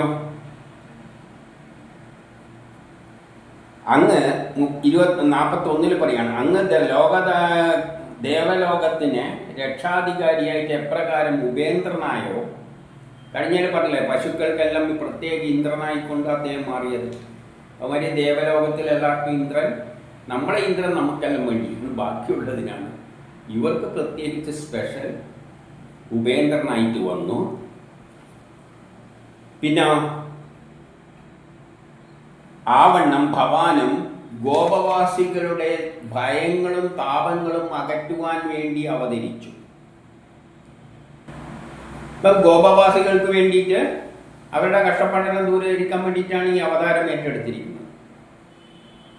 അതിനാൽ ഭവാന്റെ അടിമപ്പെണ്ണുങ്ങളായ ഞങ്ങളുടെ കാമതാപം കൊണ്ട് തപിച്ചിരിക്കുന്ന സ്ഥലങ്ങളെ, ശിരസ്സുകളെയും ചെന്താര് പോലുള്ള തൃക്കരത്തെ ചേർത്താൽ, അതുകൊണ്ട് കൈ കൊണ്ട് അവിടെയാണ് സ്പർശിച്ചാൽ മതി. ഇതെല്ലാം കാണുമ്പോൾ വേദവ്യാസൻ ഏത് ലെവലിലേക്കാണ് വരുന്നത് എന്ന് ചിന്തിച്ചു നോക്കൂ. നമ്മളെ മഞ്ഞപത്രങ്ങളിലെല്ലാം, മഞ്ഞ മാസികകളിലെല്ലാം എഴുതിപ്പെടുന്ന അതേ ശൈലിയിലേക്ക് വേദവ്യാസനും വരികയാണ്. ഇതെല്ലാം മനുഷ്യന്റെ ജീവിത ഭാഗമായിട്ട് വരുന്ന കാര്യങ്ങളാണ്. ഇതിലൊന്നും ആത്മീയമൊന്നുമില്ല. പക്ഷെ ഇതൊന്നും ആരും ഭാഗവത പ്രഭാഷണത്തിൽ ഇതൊന്നും കയറി പറയില്ല. കാരണം പറഞ്ഞു കഴിഞ്ഞാൽ എന്താണ് ഈ ആത്മീയം പറഞ്ഞു ഇനിയിപ്പോൾ എന്താ ഇവിടെ കിടന്നിട്ട് പറയുന്നതെന്ന് വെച്ച് കഴിഞ്ഞാൽ ഒന്ന് ആലോചിച്ച് നോക്കി ഏതാ അവസ്ഥ. എന്തുകൊണ്ടാണ് വേദവ്യാസം ഇത് പറയുന്നത്? ഒന്നാമത് ഇത് എല്ലാ ചരിത്രവും കഥരൂപത്തിൽ എഴുതിയതാണ്. എല്ലാ സയൻസുകളും എഴുതിയ ഗ്രന്ഥങ്ങളാണ് വേദങ്ങൾ. അല്ലാതെ ഇതിൽ വേറെ നമ്മൾ ആത്മീയം എന്നെല്ലാം കേൾക്കുമ്പോൾ എന്തെല്ലോ ദിവ്യമാണ്, ഇതെന്നെല്ലാം മാറിയിട്ട് എന്തെല്ലോ അങ്ങനെയാണ് എന്നാണ് ധരിച്ചു വെച്ചിരിക്കുന്നത്. അങ്ങനെ കൊണ്ട് എത്തിച്ചു വെച്ചിട്ടുണ്ട്. യഥാർത്ഥത്തിൽ ഈ ഗ്രന്ഥങ്ങളിൽ എന്താ ഉള്ളത്? എല്ലാം അടിച്ചു വിട്ടിട്ടുണ്ട്. ഒന്നും കുറയാതെ എല്ലാ വിഷയങ്ങളും ഉണ്ട്. കാരണം ഈ രാസലീലകളും എല്ലാം ശക്തി ഉണ്ടാക്കി വെച്ചത് തന്നെയാണ് മനുഷ്യർക്ക് വേണ്ടി. മായയിൽപ്പെട്ട് ഉഴലുന്ന മനുഷ്യർക്ക് വേണ്ടി തന്നെയാണ് ഇതെല്ലാം ഉണ്ടാക്കിയിരിക്കുന്നത്. ഇതിലെല്ലാം അടിമപ്പെട്ടുകൊണ്ട് തന്നെയാണ് മനുഷ്യർ മുന്നോട്ടേക്ക് പോകുന്നത്. അത് പറയാൻ വേണ്ടി ഇത് എഴുതി വെച്ചിരിക്കുന്നത്, അല്ലാതെ ഇതിൽ വേറെ കാര്യമൊന്നും ഇല്ല. ഇനി 42 ശ്രീ സുഗൻ പറയുകയാണ്, ഈ വിധമുള്ള അവരുടെ വല്ലായ്മ കണ്ട്. അപ്പം നേരത്തെ ഒരു ഉപദേശം കൊടുത്തതാണ്. അത് ഉപദേശം കൊടുക്കേണ്ട ആവശ്യമുണ്ടല്ലോ. ഇങ്ങനെ കണ്ടമാനം ഇറങ്ങിയൊന്നും പോകരുത്. അതൊരു ഉപദേശം തന്നെയാണ്. ഒരു കൺട്രോൾ വേണം എന്ന നിലയിൽ. എന്നാൽ കൃഷ്ണൻ പറയും ഈ കൺട്രോൾ കൊണ്ടൊന്നും ഒരു കാര്യമില്ല. ഇതെല്ലാം അങ്ങനെയാണ് സൃഷ്ടിച്ചു വെച്ചിരിക്കുന്നത്. കാമതാപത്താലാണ് സൃഷ്ടിച്ചു വെച്ചിരിക്കുന്നത്. അതിന് കൺട്രോൾ ചെയ്തിട്ടൊന്നും കാര്യമില്ല. അതുകൊണ്ട് ശ്രീ ശുഗൻ പറയുകയാണ്, ഈ വിധമുള്ള അവരുടെ വല്ലായ്മകൾ കേട്ട് തന്നിൽ തന്നെ രമിക്കുന്നവനാണ്. ഇതെപ്പോഴും പറഞ്ഞുകൊണ്ടിരിക്കുന്നത്. തന്നിൽ തന്നെ രമിക്കുന്നവനാണെങ്കിലും കരുണയോടെ നന്നായൊന്ന് ചിരിച്ചിട്ട് ഗോപികമാരെ രമിപ്പിച്ചു. ഈ ഗോപികമാരെ രമിപ്പിക്കാൻ വേണ്ട വകുപ്പുകളും കാലം എന്ത് ചെയ്തിട്ടുണ്ട്? ഉണ്ടാക്കിയിട്ടിട്ടുണ്ട്. ഗോപികമാരിൽ ഇങ്ങനത്തെ എല്ലാം ഉണ്ടാക്കിയിട്ടിട്ടുണ്ട്. അതിനെ രമിക്കാൻ വേണ്ടിയിട്ട് കൃഷ്ണനായിട്ട് വേറെ വന്നിട്ടും ഉണ്ട്. കഥയിലൊരു കൃഷ്ണനെ കാണുകയും അല്ലാതെ വേറെ നമ്മൾ വിചാരിക്കുന്നവർ വലിയ എന്തോ കാര്യമൊന്നുമില്ല. ഇവിടെ നടക്കുന്ന കാര്യങ്ങൾ തന്നെ. 43 പ്രിയതമന്റെ കൃപാകടാക്ഷം ലഭിക്കുകയാൽ വികാസം വന്ന മുഖത്തോടുകൂടി. അപ്പോൾ എന്താകും? മുഖം വികസിക്കും. കവികളെല്ലാം എഴുതി വെക്കുന്നില്ലേ? വികാസം വന്ന മുഖത്തോടുകൂടി അരികത്തണഞ്ഞ ഗോപികമാർ പരിവൃതരും ക്രീഡാചാതുര്യത്തിൽ പ്രമുഖനുമായ എല്ലാ രതിക്രീഡകളും നടത്താൻ വില്ലനാണ് എന്നാണ് ഇവിടെ പറഞ്ഞുകൊണ്ട് വരുന്നത്. ആനന്ദമേകുന്നവനുമായ ആ നിർവികാരാത്മ. എന്നാൽ ഉടനെ പറയും കൃഷ്ണന് വികാരമൊന്നുമില്ലേ, അവൻ നിർവികാരനാണ്. അപ്പോൾ ഇതെല്ലാം ചെയ്യുന്നതാണ് ആ നിർവികാത്മാവ് നക്ഷത്രങ്ങളാൽ പരിവൃതമായ പൂർണ്ണചന്ദ്രനെ പോലെ പരിശീലിച്ചു. നക്ഷത്രത്തിനെ കൊണ്ട് ചുറ്റിയ പൂർണ്ണചന്ദ്രനെ പോലെ പരിലസിച്ചു എന്ന് പറഞ്ഞു കഴിഞ്ഞാൽ ആ ശക്തിവിശേഷം, നിർവികാരനായ ആ ശക്തിവിശേഷമാണ് മായാൽ ഇങ്ങനെ ഒരു ലോകമെല്ലാം ഉണ്ടാക്കിയിട്ട് കാമിനിമാരിൽ ഇങ്ങനെയല്ല, സ്ത്രീകളിൽ എന്ന് പറയാം. കാരണം മക്കൾ എല്ലാം ഉള്ളതിൻ്റെ കാര്യം തന്നെയാണ് പറഞ്ഞിരിക്കുന്നത്. അവരിലെല്ലാം ഇത്തരം വികാരങ്ങൾ ഉണ്ടാക്കി വെച്ചിട്ട് ആ കൃഷ്ണനായിട്ട് വേറെ അവതരിച്ചിട്ടും ഉണ്ട്. എന്നിട്ട് പൂർണ്ണചന്ദ്രനെ പോലെ അവരെ ഇടക്ക് പരിലസിച്ചു. 44. അനേകം പെൺകൊടിമാരുടെ സമൂഹത്തിന് ഏകനായ ഭഗവാൻ അവരാൽ പാടിപ്പുഴത്തപ്പെട്ടു. അപ്പോൾ അവർ കൃഷ്ണനെ പാടിപ്പുകത്തി, സ്വയം പാടിയും കൃഷ്ണനും കിടന്ന് പാടിയും വൈജന്തിമാല ധരിച്ചുകൊണ്ട്, നല്ല മാലകളെല്ലാം ധരിച്ചുകൊണ്ട് വനത്തെ ശോഭാനമാക്കിക്കൊണ്ട് അദ്ദേഹം അങ്ങനെ കാട്ടിലൂടെ സഞ്ചരിച്ചു. കർപ്പൂരം പോലെ സ്വച്ഛമായ മണൽത്തരികളുള്ള യമുനയുടെ ഓളങ്ങളാൽ, അപ്പം യമുനാ നദിയുടെ തീരെയെല്ലാം നല്ല കർപ്പൂരം പോലെയുള്ള മണൽ കൊണ്ടുണ്ടാക്കിയതാണ്. അവിടെയുള്ള ഓളങ്ങളാൽ തണുത്ത കാറ്റടിക്കുമ്പോൾ അവിടെ ആമ്പൽപ്പൂവുണ്ട്. ആ ആമ്പൽപ്പൂവിൽ നിന്നും ഉദിക്കുന്ന മണവും ചേർന്നുകൊണ്ട് വായുവോടുകൂടി ആ മടിത്തട്ടിലേക്ക് ചെന്നിട്ട് ഗോപികന്മാരോടൊത്ത് രമിച്ചു. അത് സായിപ്പന്മാരാണ് ഈ മണൽത്തട്ടിലെല്ലാം പോയിട്ട് രമിക്കുന്നത്. ഇവിടെ ഉണ്ടോയെന്ന് എനിക്കറിയില്ല. ഏതായാലും ഈ ഭാഗവതം എന്ന് പറഞ്ഞാൽ ലോകം മുഴുവനുള്ള കാര്യമാണ്. അല്ലാതെ ഇവിടെ കേരളത്തിൽ അല്ലെങ്കിൽ ഇന്ത്യയിലുള്ള കാര്യം മാത്രമൊന്നുമില്ല, ലോകത്തിലുള്ള കാര്യം തന്നെയാണ് പറയുന്നത്. എന്നിട്ട് 46 ആലിംഗനത്തിനായി കൈകൾ നീട്ടുക, ആലിംഗനം ചെയ്യുക. പിന്നെ കൈകൾ, കുറുനിര, തുടകൾ, പിന്നെയോ മടിക്കുത്ത്, സ്ഥാനങ്ങൾ എന്നിവയിലെല്ലാം സ്പർശിക്കുക, തമാശ പറയുക, നഖക്ഷതമേൽപ്പിക്കുക എന്നിവകളാലും നോട്ടം, ചിരി എന്നിവ കൊണ്ട് ഗോപസുന്ദരിമാർക്ക് ഉന്മാദരസത്തെ ഉണ്ടാക്കിക്കൊണ്ട് രമിച്ചു. അപ്പോൾ ശരിയായ ഒരു വേദങ്ങൾ എഴുതിയവർ തന്നെയാണ് കാമശാസ്ത്രം എഴുതി വച്ചിരിക്കുന്നത്. അതിൻ്റെ ഒരു ചെറിയ പകർപ്പ് എടുത്ത് ചേർത്തുന്നേ ഉള്ളൂ. കാരണം ഒന്നും വേദത്തിലുള്ളത് നിങ്ങൾ എവിടെയും കാണും, വേദത്തിലില്ലാത്തത് നിങ്ങൾ ഒരിക്കലും കാണില്ല എന്നാണ് പറഞ്ഞു വെച്ചിരിക്കുന്നത്. അപ്പം പിന്നെ ഇതിലേക്ക് ചോദിക്കുക എവിടെയാ, അതെവിടെയെന്ന് ചോദിക്കും. ഏത് യുക്തിവാദികളും നിരീശ്വരവാദികളും ഇതാ പിടിച്ചോ, അതും വെച്ച് കാച്ചി വെച്ചിട്ടുണ്ട്. ഇതെല്ലാം ആരാ എഴുതിയിരിക്കുന്നത്? വേദവ്യാസം. ഇതെല്ലാം ആരുടെ ലീലകളാണ്? ശ്രീകൃഷ്ണന്റെ ലീലകൾ. ശ്രീകൃഷ്ണനല്ല, ശ്രീഹരിയുടെ ലീലകൾ. ഇക്കാര്യത്തിൽ ശ്രീകൃഷ്ണനായിട്ട് ഈ ഒരു സ്വഭാവത്തിനെല്ലാം വരുമ്പോൾ കൃഷ്ണൻ എന്ന് പറയുന്നത് തന്നെയാണ് നല്ലത്. ശ്രീഹരി എന്ന് പറഞ്ഞാൽ അത്ര ശരിയാവില്ല. അതുകൊണ്ട് ശ്രീകൃഷ്ണന്റെ ലീലകൾ ഇവിടെ ഗോപികമാരിലെല്ലാം ഇങ്ങനെയൊരു ഇതുണ്ടാക്കി വെച്ചിട്ട് അതിനനുസരിച്ചിട്ടുള്ള ഒരു സെറ്റപ്പാണ് ഇവിടെ ഉണ്ടാക്കി വെച്ചിരിക്കുന്നത്. 47 ഇപ്രകാരം സർവജ്ഞനും അതെപ്പോഴും ഇടക്ക് പറഞ്ഞുകൊണ്ടിരിക്കും. സർവജ്ഞനും അനാസക്തനുമായ ശ്രീകൃഷ്ണനിൽ നിന്ന് ആഗ്രഹങ്ങൾ സാധിച്ച അവർ ഭൂമിയിലുള്ള സ്ത്രീകളിൽ വെച്ച് ഏറ്റവും യോഗ്യത കൂടിയവരായി കരുതി. ഇപ്പൊ സ്ത്രീകളെ സംബന്ധിച്ചിടത്തോളം ഏറ്റവും യോഗ്യത കൂടിയ ഇതിലൂടെയാണ് അവർ തീരുമാനിക്കുക. നമ്മളിപ്പോൾ ഏറ്റവും യോഗ്യത കൂടിയായിരിക്കുകയാണ്. വേറെ ഒന്നും സ്വത്ത് ഇതൊന്നും കിട്ടിയാലൊന്നും അല്ല. നമ്മളിപ്പോൾ ഏറ്റവും സ്ത്രീകളിൽ വെച്ച് ഏറ്റവും യോഗ്യത നേടിയെന്താണ്? ഇതിലൂടെയാണ്. ഇനി 48 അവരുടെ ആ വിധമുള്ള സൗഭാഗ്യവും തള്ളിച്ചയും അഭിമാനത്തെയും കണ്ടിട്ട് അവരുടെ അപ്പോഴത്തെ അവസ്ഥയാണ് വിവരിക്കുന്നത്. ആ വിധമുള്ള സൗഭാഗ്യം, അവർ വലിയ സൗഭാഗ്യവതികളായിട്ടാണ് അന്നേരം ചിന്തിക്കുന്നത്. തള്ളിച്ചയും, ഭയങ്കര തള്ളിച്ചയാണ്, അഭിമാനവും, ഭയങ്കര അഭിമാനവും കണ്ടിട്ട് ബ്രഹ്മരുദ്രന്മാരെ കൂടി സ്വാധീനിക്കുന്ന ഭഗവാൻ അത് ശമിപ്പിക്കുന്നതിനും അനുഗ്രഹിക്കുന്നതിനും അവിടെ തന്നെ അന്തർധാനം ചെയ്തു. അതൊന്ന് ശമിപ്പിക്കാൻ വേണ്ടിയിട്ട് കൃഷ്ണൻ എന്ത് ചെയ്തതാണ്?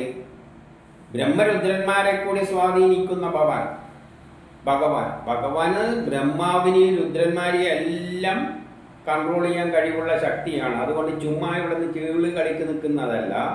ആ ഭഗവാൻ എന്ത് ചെയ്ത് ഈ അവസ്ഥയിൽ അവരുടെ ഇതെല്ലാം ഒന്ന് ശമിപ്പിച്ചു കൊടുക്കാൻ വേണ്ടിയിട്ട്, ആ ഒരു അവസ്ഥയിൽ നിൽക്കുന്ന അവരുടെ അതൊന്ന് ശമിപ്പിച്ചു കൊടുക്കാൻ വേണ്ടിയിട്ട് എന്ത് ചെയ്തു? അവിടെ നിന്ന് അന്തർധാനം ചെയ്തു. ഒരൊറ്റ മുങ്ങലങ്ങ് മുങ്ങി. എന്തിനാണ് കൃഷ്ണൻ അന്തർധാനം ചെയ്തത്? കൃഷ്ണൻ തന്നെ നേരത്തെ പറഞ്ഞിട്ടുണ്ട്, എൻ്റെ ശരീരവുമായിട്ടുള്ള ബന്ധത്തിൽ നിന്ന് കിട്ടുന്നതൊന്നും മറ്റേതിനായിട്ട് ബ്രഹ്മസാക്ഷാത്കാരവുമായിട്ട് ബന്ധപ്പെടില്ല, ആ നിലയിലെത്തൂല്ല. യഥാർത്ഥ ഭക്തിയിലൂടെ ലഭിക്കുന്ന ആ ഒരിത് വേദങ്ങൾ തന്നെ പറഞ്ഞിട്ടുണ്ട്.